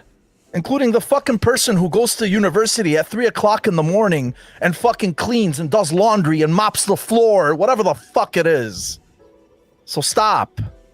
Like, seriously. Like, I hate that shit. You're not fucking special. You're not. So, anyway, I'm gonna fucking blow a fuse right now, but who wants to go next, man? Nick. Nick or Kevin? Which one do you guys want to go first? Kevin, go ahead. All right. Well, Oh, hell yeah, Kevin. I lost some Xbox fans, I think, when I posted my ingest tweet about 343 working at a fucking hospital or having black mold in their offices because of this priority 0 shit. I read that blog post. All right, I read it like 4 times. 4 fucking times. I read it in different voices. I read it in different ways, and it's just a bunch of pussy ass shit. That's all I read, man. It was one big ass excuse for not putting out content, man. And like, there's nothing for Halo people to do except play the game for nothing. I mean, yes, you can play the game, you can have fun with your friends, but there's so many other games that respect your time and effort. More so than Halo is doing right now. All their shit is like is subpar. I mean, when you jump into Fortnite or Apex or any of these other games, you can instantly see how lacking, you know, Halo is right now. This is just the multiplayer. Never mind what we're waiting on with co-op, right? And with bug fixes that are still lingering out there. I have completed the game, so fuck off with your bullshit. Half these people haven't even played the whole campaign. All right, that is done. I got some hours in multiplayer, enough to know that there isn't shit there that's going to keep me coming back. I don't care that I can get a red skin or a yellow skin or a maroon skin. They all look the fucking same. That the weapons are just skins and reskins. I mean, there's no content. There are 4 seasons in a fucking year, not 2. And these promises just keep getting broken, right? And what pisses me off more so is that I know a lot of people that have sacrificed a lot more than what 343 did and what any video game studio has done over this pandemic. Okay. Yes. We did not get to work from home with our families tucked away in the safety of our fucking nests. You know, I work at a hospital. I've seen countless people die, you know, just over these last 2 years. And do I get, no, I get a fucking pizza party, you know, like, here you go. Here's some ice cream cones to dull the pain. You think I lie, right? But everybody knows where I'm coming from. I know. And it's like, why? What is this priority 0? That should be unspoken. You work for Microsoft. You have health insurance. You have benefits. If you're a contractor, you're getting paid more so to cover those via your 1099. I don't understand why the cry for sympathy or empathy or pity or whatever it is when these things should be taken care of. You need to go climb the fucking corporate ladder, unionize, do whatever the hell it takes. If you're really, you know, a prisoner of war at 343 Studios, that's what these things read like. Like they are prisoners. And are they? Doubtful. All right. When you're sitting in your Herman Miller chair, all right, with your ergo desk, with your scented oils in your office, I mean, you are not a prisoner of war. You're writing code. You're not digging trenches. You're not, you know, filling semi trucks with body bags, right? I mean, no. The last 2 years have been a work from home pajama fest, and you've done nothing. And this game has been in development for 7 years.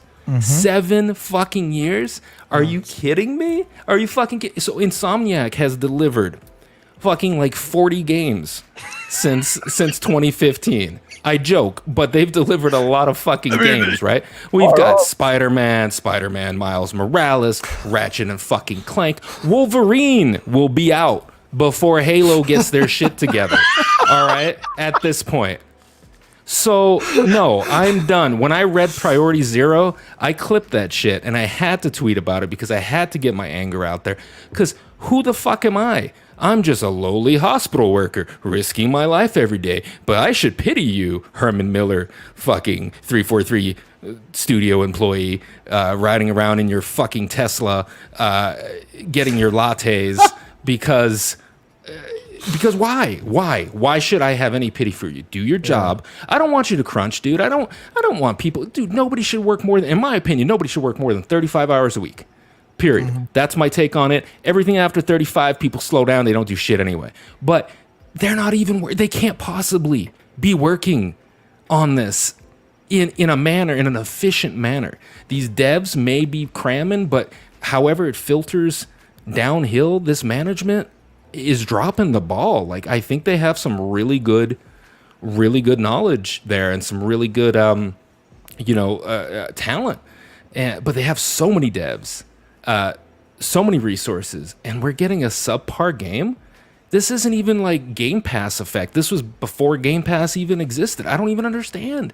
Like, it really feels like some fucking freeware, free to play garbage at this point, because there's nothing there other than a super solid foundation with no content. Bare bones multiplayer. That's what we're getting. Yeah. And it's just not right. And people have paid for this game, either with their fucking Game Pass subscription or their outright purchase of the game, or investing fucking cat ears. It's just how it is, right? I mean, we have been paying the price and getting not a whole lot in return. So yeah, fuck it, man. If people want to be apologists for 343, I'm done, then man. have at it.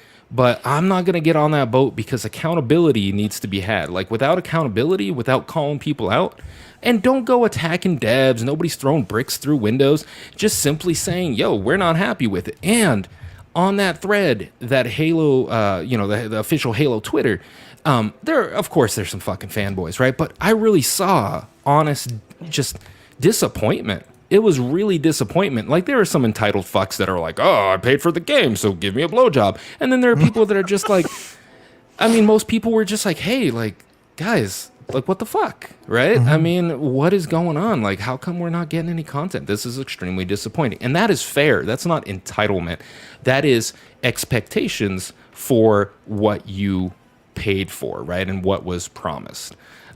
So yeah, that's all I got, man. That was a good enough rant. I need to breathe and drink some water. Yeah, man.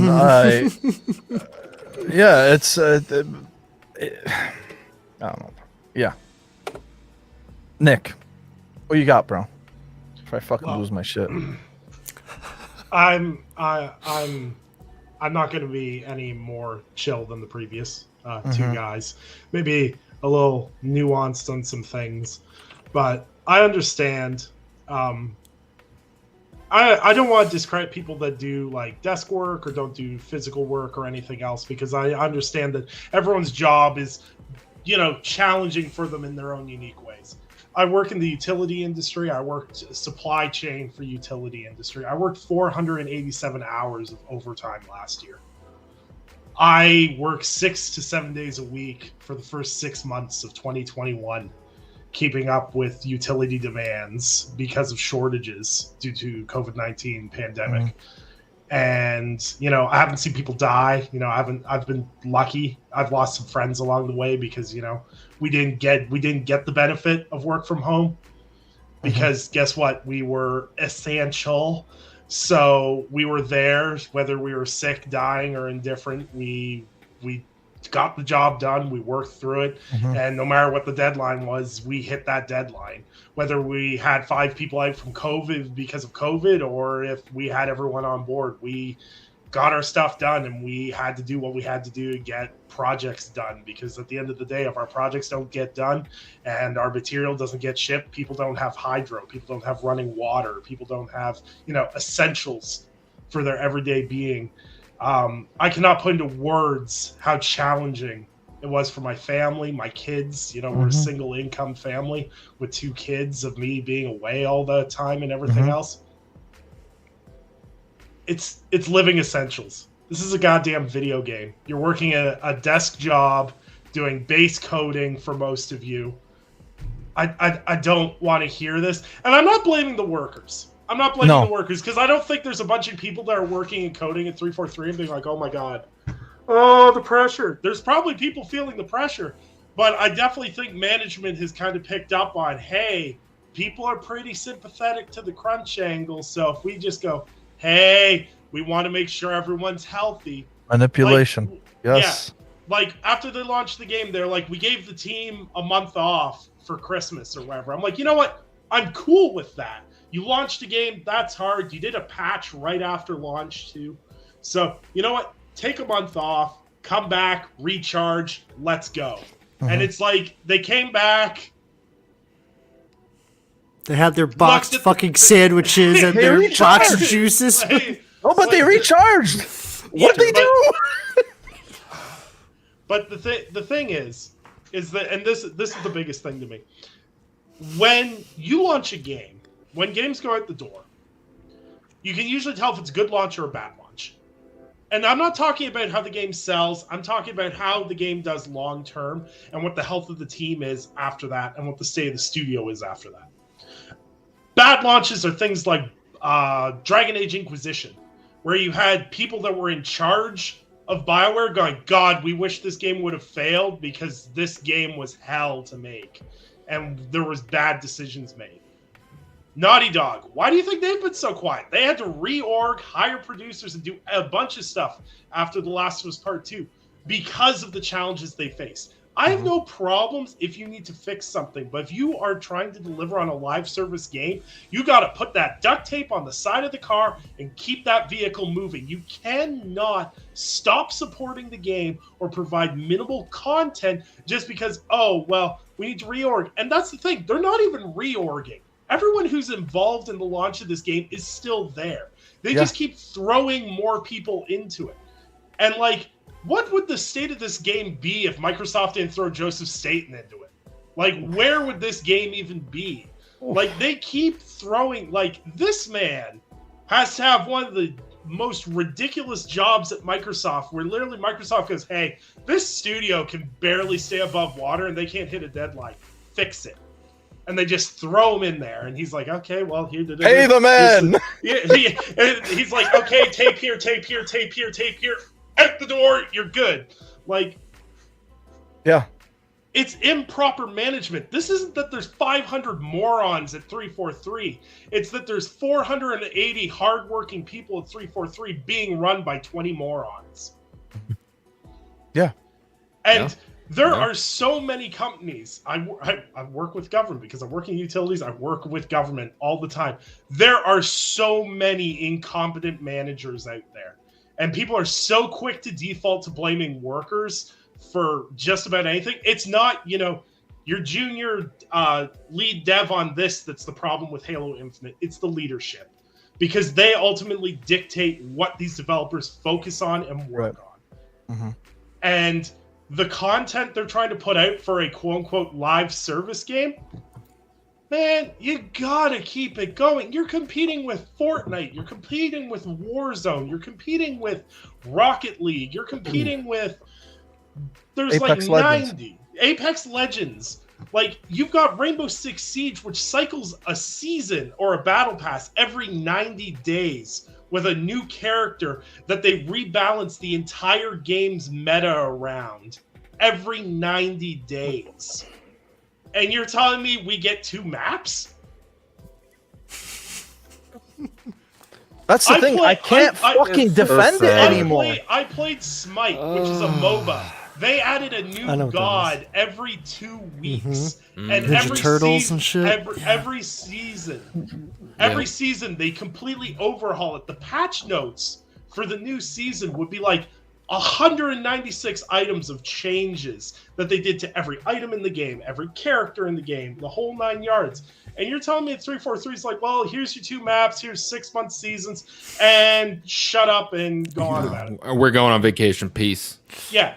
Like, it's just not acceptable.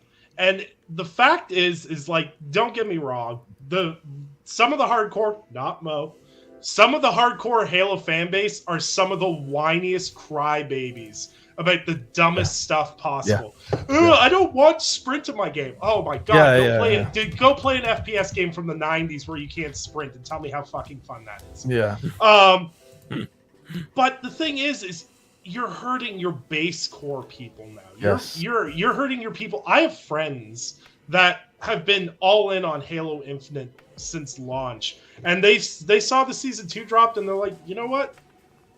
We're good. We're not going to do season 2. I'm going to go play this, or I'm going to go play that. They've decided to pick up other games because the content isn't worthwhile.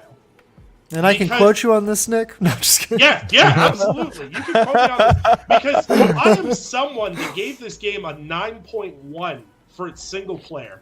Because I loved it. Because it was everything Halo needed to be for me. And what we got to see of the multiplayer, it was like, yeah, Halo's back. And then they pulled out the rug and they were like, haha, that's it. And they ran. It's like back in the day when someone would give you something nice, like you'd be at like lunch in the you're in the schoolroom and like someone gives you something nice and you're like, oh dog, that's dope. And someone's leaned over behind you and they push you over that person. That's what 343 did with the launch of Halo Infinite. They're like, hey, look at this nice shiny Halo package. And they're like, hey, this multiplayer is looking kind of light. And then they pushed you. And they're like, shush, shut up, bro. You don't see anything. But that's the thing, Nick. They're still trying to, like I tweeted about this the other day and I referenced Anthem, right? Because you're still trying. Like, I mean, you don't have a set plan of what it is that you want to do, and they're still trying to figure it out. Like, I mean, this is a completely different beast. When you decided to go live service, you're playing with the big boys here, man.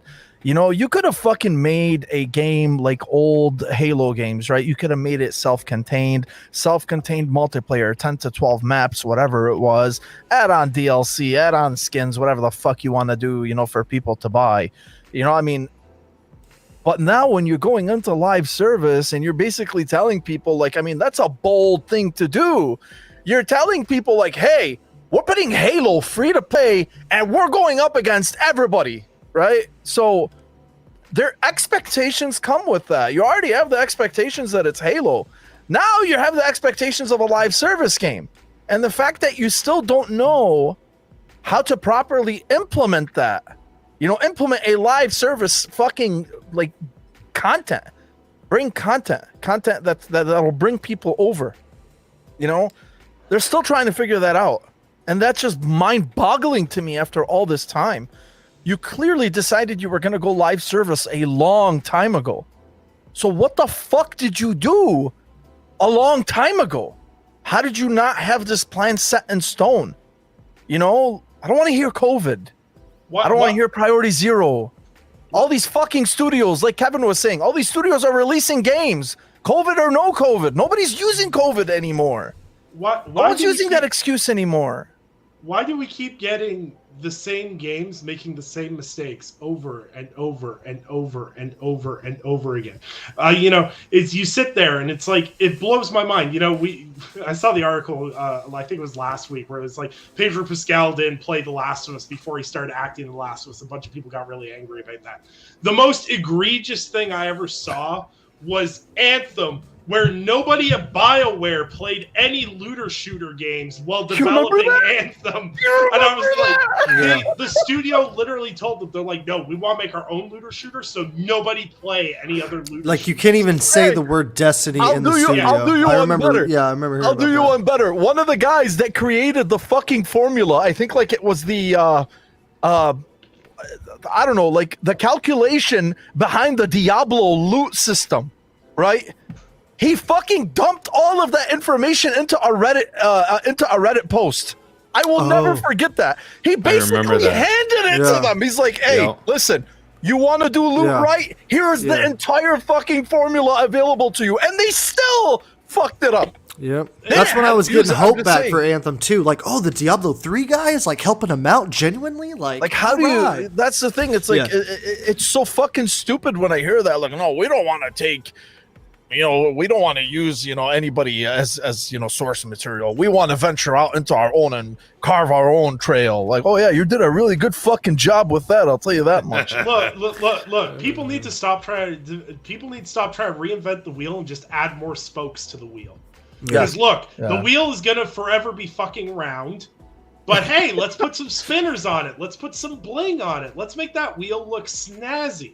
Yes. Stop trying to reinvent it. Oh, maybe the wheel will work as a hexagon. No, fucking stop that. And like with I think the thing with Halo Infinite that's most frustrating is it's like, even after season 2's complete, we don't even have all the content that Halo 5 launched with yet. No. We don't. And Halo 5, I don't even want to get started over there. But Halo 5 was terrible. Why do we still let this happen? And the thing is that when it comes down to it, Ross needs to go.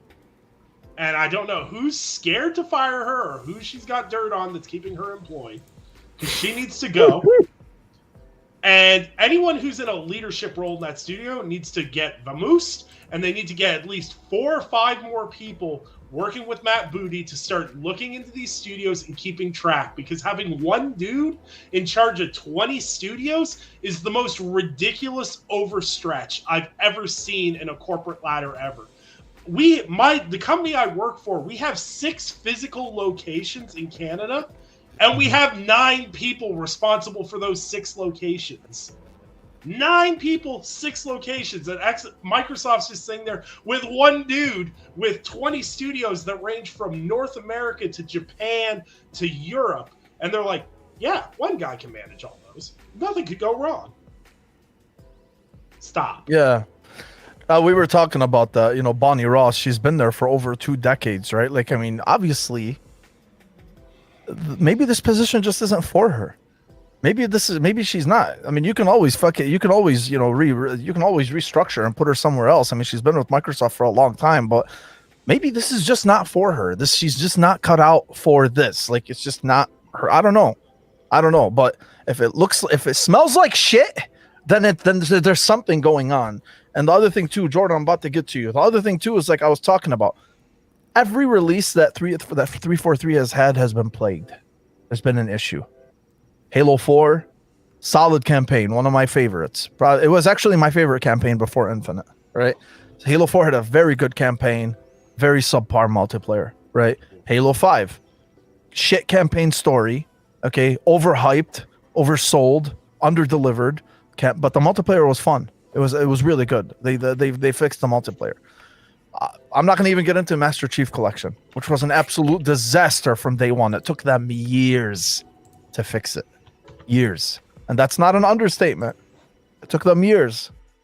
Now, the state that the game is in, it's one of the best packages in gaming by far. It's amazing. But what it was and what it was promised to be at launch, what it is now is what it was promised to be at launch. And when did Master Chief Collection launch? 2015? 24, whatever. Yeah. Point is they underdelivered. And now you got this issue as well. So there's clearly an issue. There's a problem, and it's okay to admit it. Fuck. Even if you love Halo like I do, it's okay to admit it. There's a problem. There is a fucking problem. It's okay to want more for it. There's nothing wrong with that. Anyway, Jordan, I want to get to you because usually you're very Diplomatic. and I really want you to. I really want to see what you want to say. Because listen, man, I love your takes. Obviously, I think you're very smart. I mean, and there's got to be something you're feeling. Here comes the There butt. has to be, because you're a fucking Halo. You're as big of a Halo fan as I am. Yeah. And I want to know, like, from your perspective, you're very, like, nonchalant, usually. You're like, whatever, let shit come. But seriously, what do you think of this? No, I agree. Again, we've been going at this for almost a half hour, and you guys have raised a lot of really, again, solid points that I share. And yes, there's a point of which we offer people, especially as fans, we offer them grace. But yeah, there's a point to where, like Kevin said too, it's not about raising pitchforks and trashing people, but it is about voicing discontent, because there's no other word for this. Again, I'm probably retreading all the common grounds that you guys already covered, but there's clearly an issue with retread. It's okay. Here. I want your spin. I know, but redundancy. But the crew that's working on this game, the devs, they're clearly, I would imagine they're clearly a very impassioned team, and I would think I could confidently say that there's a large number of them that if you were to ask them, are you happy with how the game is right now, they would probably say no. So again, I don't think that we're the only ones that feel this way too. I'm pretty sure people on that team feel the exact same way about this. They talk about being transparent all the time with their community updates. Unfortunately, I think they actually talk too much, because half the stuff that's in those blogs, I don't think anyone cares about at all. They talk about to fine tune this, and here's the audio of this. Hi, my name is John. Here's my bio. Let's talk about this. No one cares. I mean, yes, okay, it's cool. Talk about your people and raise them up and build them up. But man, the fans, most of the fans do not care. And God bless content creators like you mentioned, Patman, because they are hurting. They eat, sleep, and breathe this stuff, and there's nothing for them to talk about. There's nothing for them to show to their viewership. I think again, it's a poor excuse now in terms of the whole workplace safety and COVID stuff, because again, like you said, all of us here have been working through this pandemic. I'm a provider, but again, there's context and there's nuance because it's different situations. But at the same time, again, Yeah. like you said, Microsoft, very, very, very rich company, plenty of resources, like Kevin said. A little bit. I think, ever since, what was it, late 2020, when they were like, you guys can work from home forever. I think part of that might be rippling into this now, because maybe again, speculating that a portion of the team is comfortable working from home, and that is clearly going to affect the cadence of all these content updates, so to speak. But again, we like you guys said, the blueprint has already been before them in terms of all these other free to play games that have, live services, Apex, Rocket League. So, and they just need to tweak it and adapt it into Halo, but they're not doing that for some reason. That's really the biggest thing here. Like I said, I know I was here. You reached out to me to say something that was like, but again, I really don't have anything encouraging or insightful to say on the other side of the spectrum, other than that, again, I think we're not the only ones that are upset about this. I think that the people at 343 Industries feel the same way, but they're not owning it. They're not. No. Only Sketch has actually owned it. Yeah.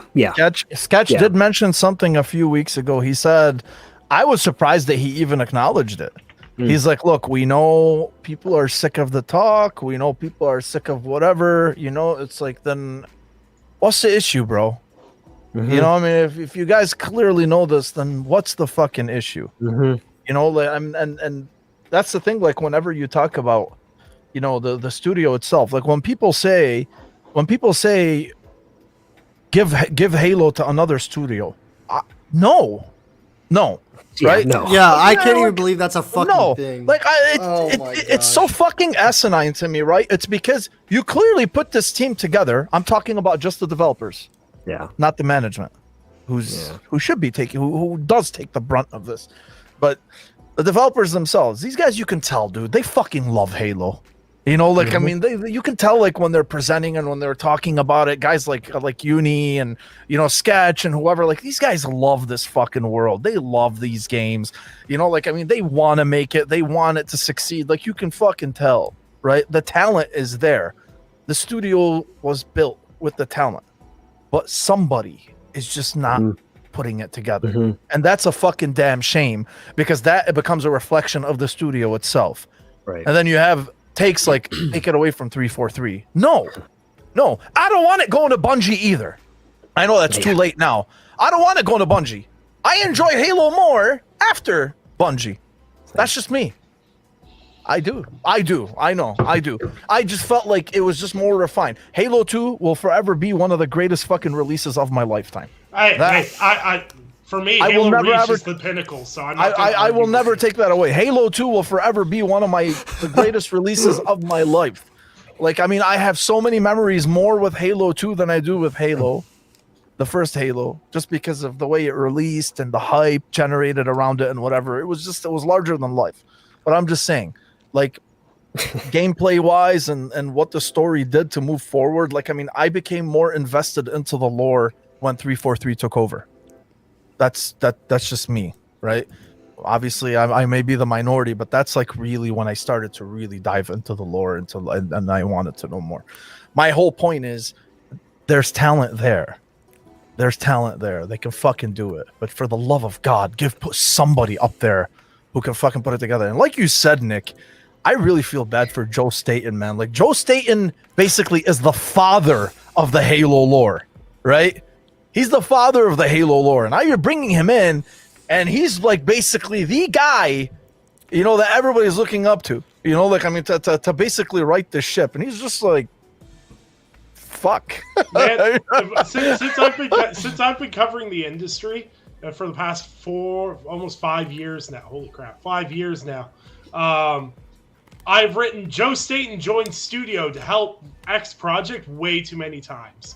Crackdown 3, Halo Infinite. There was another game too they threw him on too. But yeah, no, and you know what? I know it takes time to trickle things down and leadership changes and yada yada yada.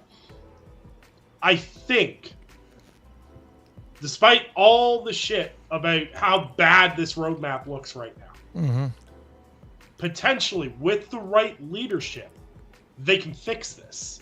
This isn't like the death of Halo. No. Like I've seen a lot of people like already bring out the party hats and start dancing. Like there are so many Killzone fans that want Halo to be dead. Just fuck like out of here, bro. Get the fuck out of here. That's it. Get the hell out. There's so many Haze fans Killzone. that want Halo to be dead. But in all seriousness, they can turn it around, and like, because as we've all stated, the game mechanically is amazing, right? Yeah. Like, this isn't like, oh well, it's the controls are garbage, No. gameplay's like crap. No, it's great. And clearly, I'm sorry, but if anyone's sitting there going, oh no, 343 is fine, why is Certain Affinity taking over joint development of your game? Like, that's like you have to bring in someone else to help get your game out the door, and then we have to bring in a whole nother studio to. That's like if I'm doing homework, and my mom goes, "Oh man, you're dumb as hell, Jordan. Come here, finish Nicholas's homework for him because he can't figure this out." I'd be embarrassed if someone told someone else to come finish my work for me because I couldn't get out the door. Yeah. No, I know. I don't know. And the excuse is like, oh no, studios do it all the time. They contract work all the time. Yeah. But not for. Yeah, you contract out weird animation stuff that you don't want to pay your people to do. Oh, we can't get Chief's knee to bend. Subcontract that out to someone who can make Chief's knee bend look better. There's the whole. Yeah, I know. No. I know. Kev, were you going to say something? Well, yeah. So here's my thought. This is a two-parter. So I've played COD through a few battle passes, right? And the content is always coming, right? They always have that dopamine hit, right, with COD. Same with going back into Fortnite. It is incredible what they do with Fortnite. I mean, absolutely incredible. But both those games, when you go into those and then you go into Halo multiplayer after buying a battle pass, it doesn't give you that same effect at all. Like, the battle pass does not trigger that dopamine hit, right? I mean, there's something, and it could be the game itself, being that COD has that kind of lack of realism. It's already kind of silly, and Fortnite's completely off the wall silly, right? Oh yeah. But so I compare it more to COD. But every time you level up in COD, every time you buy something, or it feels, you feel it. And they know that. Like, they have hired fucking psychologists to analyze this shit. And the guitar riff, all that yes, shit. and Halo does not have that. And that is essential to Halo. keeping people coming back and spending money. I mean, that battle pass was anemic. I mean, it was like, oh, okay. Wow. Did I level? I should never ask if I leveled up.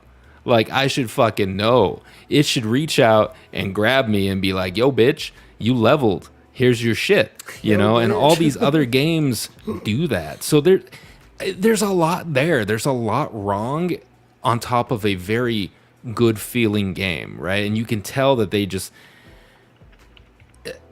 You could tell it's their first entry into this whole like gas type of thing, you know. Yeah. But they also had so many examples that they could have fed from, right? I mean, they could have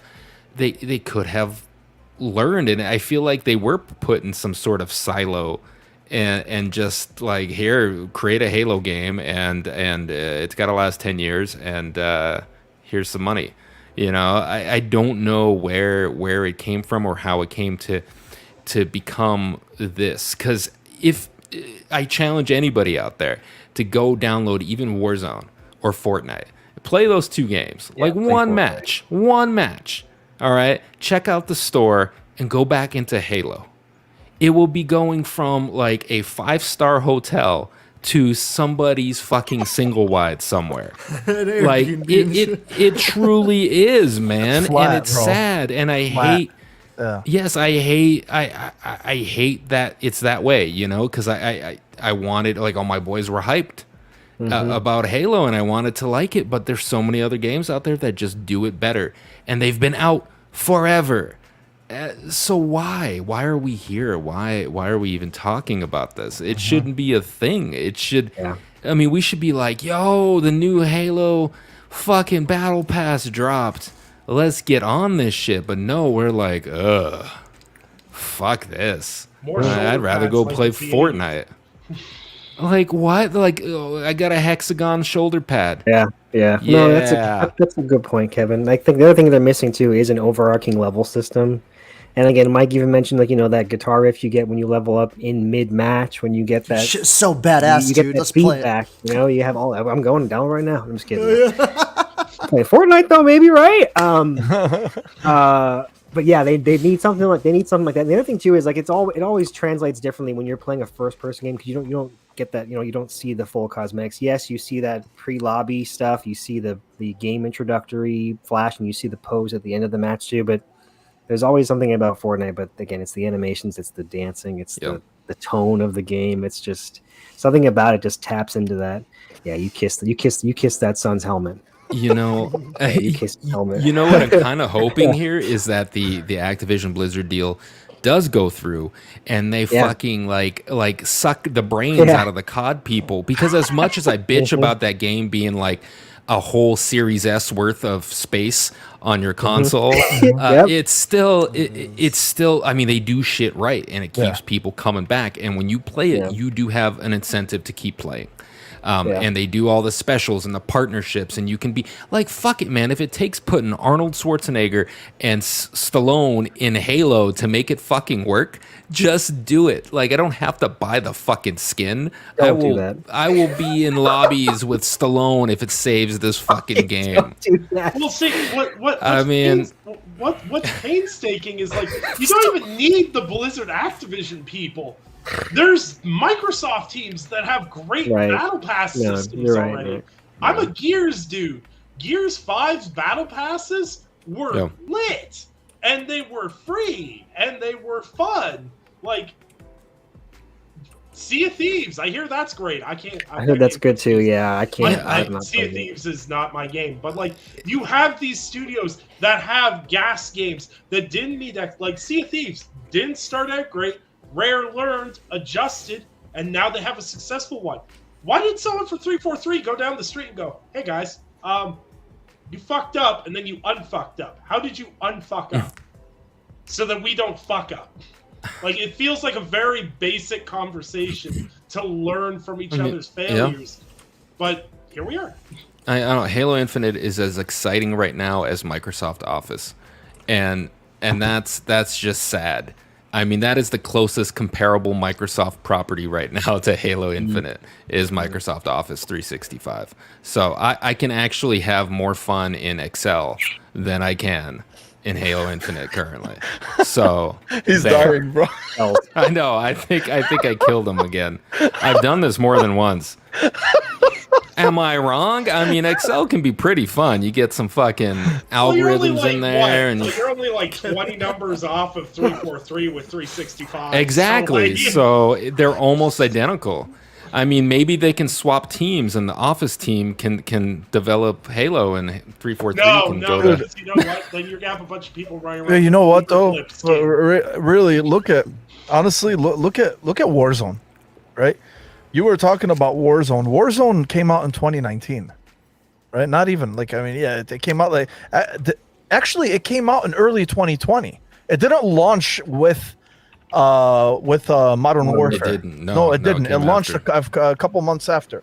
So let me just show you, right? Warzone took off, became very popular, over 100 million players and whatever. You know what they're doing now? They're completely launching a brand new Warzone. Not new maps. Warzone 2. Yeah, this is rebuilt from the ground up, right? Like, they're looking at it like from they're saying, I know it's just a bunch of fucking marketing talk, groundbreaking, blah blah, what fucking ground are you gonna break nowadays, right? But it's but the point is like, look at how they looked at it. Like, they saw their player count dwindling a little bit. They realized they fucked up with the cheating system, with the, there was a lot of cheating that was going on. The game got stale, right? But they didn't just, they kept adding, and the cadence was definitely there, right? But still, these guys are like, nah, you know what, man? Scratch the whole fucking thing. Yeah, let's rebuild it from the ground up. Now, I don't think Halo needs to do that, because mechanically, like we've been saying, the game is fucking excellent. It looks excellent. It feels excellent. You don't need to do that. They don't need that. But I'm just trying to make a comparison of like, just there was no complacency. They apologized. They came out. They apologized, and they said, you know what, man? We're just gonna fucking redo this entire platform from the ground up. And here we are. It's coming out at the end of the year with the Modern Warfare sequel. So that's the type of shit that we want. That's it. If Activision can do it, and your company bought Activision, you can fucking do it, man. You could do it. Don't tell me you can't. Don't tell me you can't. So, anyway, yeah. Mike, you got anything to add here, baby? Nothing too much. I'm just definitely not all about the complaining and the acting like a little bitch or whatever. I don't like that kind of stuff. Sorry, man. I'm like you guys.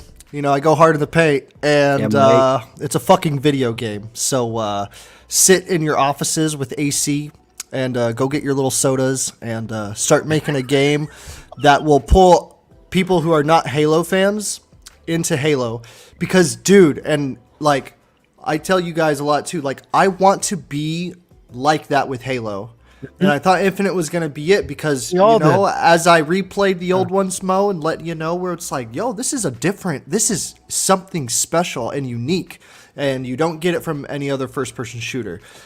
The moment I heard Halo 4's soundtrack with Jordan and the fucking Haven, I was like, this is different. Like, this is a different shooter than what I am used to playing, like Warzone. By the way, they got motherfucking King Kong and Godzilla coming there. Like, I download that shit. Anyways. But anyways, Elu wasn't here for the Dragon Ball Fighters convo. Elu will get back to that. But anyways, Halo, yeah, man, I just really want it to be the game that what I imagined it to be, because I like Master Chief. I like everything it offers. It really does seem, this will probably be the last thing I say because it will just be like kind of what you guys say. I just want it to be so bad. It is like they had an internal multiplayer section, but instead of keeping it inside the game, they just was like, let's do live service and see how we go, and all the inexperience and stuff. I'm not trying to be rude about the whole complaining thing, but like sometimes you gotta spank the bottom a little bit, to get some discipline up in that. It's not easy and it's hard, and I get it.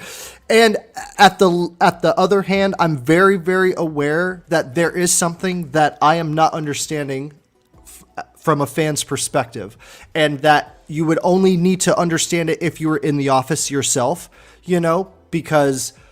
And I really like want to lean into that too. There is a good chunk of section that I am just like, oh, like I bet it's there. I bet that there is a reason out there where you'd be like, oh, that makes a lot of sense now that y'all are kind of like everybody's talking to me. Like if you're a fly in the wall in the office, you'd be like, yeah, this motherfucker right here is not motivated. She sucks. You're too busy eating donuts. You'd be like, but everybody else is probably blaming each other and all this other shit. You know how it goes. You know how it goes when you get a lot of people cesspool style in the office day to day. Hey, you steal my fucking lunch, blah, blah, blah. Like, well, I'm not working well because I got a lunch problem. And it's just like, oh my God, nobody cares. Get back to work, or whatever. Whatever. I want the game to be good. I like what it offers. I like what the fans offer as well. And to be quite honest with you, because I always mention Halo and Avengers kind of have this parallel word going about it. Like, the Halo fans are better than the Avengers fans. I'll tell you that. Like, they're more like understanding and like mature, let's just say, because, we're talking about superheroes or a 20-year long franchise that has been like culminating kids through like fucking Master Chief. You know what I mean? So obviously there's the difference, but I just want to say respect to the community because I was like, damn, y'all are taking this pretty fucking well. You know what I mean? But I haven't bet on the Halos Reddit yet, so stand by for that. Mm-hmm. Yeah, Mike. Don't. No, I got you, man. No, for sure. So, Yeah, I think we're all equally frustrated. So, we just want to fucking see it be what it should be. That's it. So make It it deserves fucking it. Halo, man. Yes, it Halo, fucking does, staple man. franchise. Yes, it does. It absolutely does. Yeah, man, that was a hell of a conversation. That went on for an hour. It's almost an hour. Less than an hour. Yeah, yes, sir. Kevin, did you get it out, bro? It's worthy. That felt man. really It's cathartic, Halo. man. That was Halo, that was man. good. That was good. I mean, my Yeah. tweet helped, Little and then I therapy just kind of sessions. rolled into it, you know. Yeah. And and that felt really good. So I'm thankful for the 20 followers I just lost. Goodbye. That's all good. man. Don't worry, they come back. They always come back. If you say the opposite, they come back again. I've got a dude who's on refollow number 9 this week. Because they forget what you Refollow, wow. say. I've probably done it. I swear I've done it before. This is why. You forget that you don't like that person, and then that person says something you like, and you're like, oh yeah, fucking I like this dude. Like, who is this again? But then you catch him, and you're like, son. That's how it is, dude. I swear to God, bro. Anyways, fucking social media. Love it. Yeah, I Love know, I know. Anyway, yeah, that was it, man. That's it for this week. Not a lot of topics, but a lot of conversation in those small topics. So Yeah, that even was the good. God of War conversation, I didn't even expect it to go into the direction that it went in, but it was great, man. It was awesome. Everybody that was with us, appreciate you guys being with us, man. Always love you guys. Appreciate you always for spending time with us. It was Monday. I know there's other there's other shows out there, but thanks for dropping in with us, and we really do appreciate you. And Nick, my son, thanks for joining us, man. You always got a seat, baby. You always got a seat. Yes. Where can they find you at, my son? You can find me on Twitter at Nicholas_Downey. You can find me on basically any platform, PlayStation, Xbox, Oculus, PC, Undead 3XVI, and you can follow me there. Just don't follow me on Oculus. I do some weird things on Oculus. The metaverse, Nick. I Are was you gonna into that say shit? I'm gonna follow you on Oculus, bro. Yeah. I can be whoever you want me to be. Kev need to have some Oculus conversation. you not know? There you go. Okay. Yeah. When you tell people not to do something, of course they're gonna do it. I Now love we're getting that, on Nick. there, baby. I love that, dude. I'm gonna catfish you. Oh Yeah, no, Kevin. well, here, Wild Boy, let me just indulge you really quick. Did you already discuss Sonic? Did I miss that? Okay, Wild Boy, I'm gonna make it quick. That was one of the fucking dumbest implementations of a pre-order chart or whatever I've ever seen in my life. Okay, fucking I looked at that animations chart. that are Yep. that only come if you pay more, or that are available if you pay into the expensive version. It's fucking ridiculous, bro. And on top of that, you got yes, they created like these new animations for the Sonic Origins game, dude. Where the fuck have you been, man? Yes. Everyone I follow is under the age of 35 for the most Yeah. part. So Sonic Yeah, doesn't that's pop true. up Well, on my feed. No, yes. They created these new animated scenes for the game itself, and they're only available with the more expensive editions. Yeah. They're like, that movie is gonna drive the sales up, man. It's a fucking Like it's a stupid package anyway. Sonic 1, 2, 3, and Sonic and Knuckles. Get the fuck out of here, bro. Yeah, some old school shit. I don't know, man. It's just make a new Sonic Is game. that the one they had the chart for? Yes.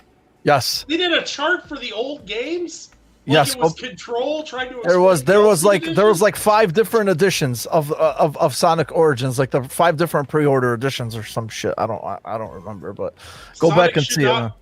Sonic should not be that complicated. No, it's the not- Sega just keeps finding ways to what's it called? It's like ride the fucking momentum, bro. People love your movies. People clearly love the movies. Just do the fucking character right in a game. Why are people more excited now about the movie than the game? It's always been the opposite. It's always been the other way around. The games are always better than the movies, but now the movies are better than the games. What's happening? God damn it, man. I don't fucking know. Fucking Sega. Fucking Sega. At least they have other franchises that are fucking, that are relevant, like Yakuza, which are great. Anyway, yeah, man. So that's the Sonic talk. Anyway, yeah, thank you guys again. Thank you for being with us. Appreciate you. Hope you guys all have a wonderful week. We will be back this Sunday at our normal time, I think. Unless something else happens. But you guys got anything to add? Anybody? Jordan, Kevin, Mike? No, not really. Like and subscribe, of course. Oh, yeah. If you like our content, I saw some familiar faces that were here for the first time from Twitter. Shout out to those guys, and I hope they enjoyed our logic bombs that we dropped. Oh yeah. Yeah, look, everything we said obviously comes from the heart. If you watch us, there's not a lot, but people know, man. People know what we're about. We're fucking no bullshit. We don't whatever. Everything we say always comes from the heart. We have no agenda. We don't give a shit. So, and obviously, we love Halo. So any criticism that we have is because of our love for the franchise, not because I want fucking clicks. I can give two shits. Yeah. I did want to say one thing, and Say he it, probably my son. won't want me to say it, but guys, it is Dash's birthday this week. So Happy birthday, my fucking son. you guys guess how old this guy's going to be? He's going to be like 42. Is he really? He's older than No, me? he's not. No that old. way. He's No No way. Hey, he's not. is he still in here? Sorry, I'm not. Yeah, in the he's still comments. here. Hey, Yeah. Dash, don't forget to get on Death Stranding and Metal Gear Solid 5 so they can give you your fucking birthday cake, okay? Shala Oh, shala. yeah, get on Death Alright. Stranding. Yeah, for sure. Yeah, definitely do that. Happy birthday, Dash, and happy birthday to anybody whose birthday's coming up, and belated to anybody who we missed. So, all right, guys. Thank you again for being with us. We'll see you guys on Sunday, and we hope you have a great week. Peace. Later.